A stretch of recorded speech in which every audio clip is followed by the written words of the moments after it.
नमस्कार. अ, आज रोजी अंबरनाथ पोलीस स्टेशन येथे एक अग्निशस्त्र एका आरोपीसह पकडण्यात आलेला आहे. त्यामध्ये आमचे डी-बी पथकाचे पोलीस हवालदार संजय माणिक चव्हाण व सपोनी काजारी यांना या अनुषंगाने माहिती मिळालेली होती. या आरोपीच्या बाबतीत आम्ही बऱ्याच दिवसापासून त्याच्यावर सापळा रचण्याचा प्रयत्न करत होतो आणि आम्हाला रात्री माहिती मिळाली की सदरचा व्यक्ती हा शस्त्रासह बंद पडलेल्या डी-एम-सी कंपनीच्या इकडे येणार आहे आणि तिथून आम्ही त्याला ताब्यात घेतलेला आहे. एक गावठी पिस्टल तयार केलेला आहे आणि त्यासोबत 3 राऊंड आहेत.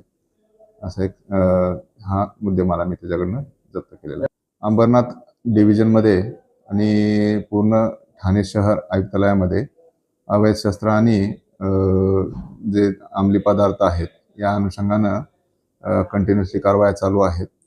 अशा प्रकारच्या माहिती मिळाली की तात्काळ त्यांच्यावर कारवाई करण्यात येईल. याबाबत माननीय पोलीस आयुक्त श्री आशुतोष डोंगरे सर, त्याचबरोबर आमचे joint CP doctor Dnyaneshwar Chavan sir, माननीय अप्पर पोलीस आयुक्त पूर्व विभाग संजय जाधव सर, माननीय डी-सी-पी श्री सचिन गोरे सर यांच्या मार्गदर्शनाखाली अशा प्रकारच्या कारवाया कंटिन्युअसली होणार.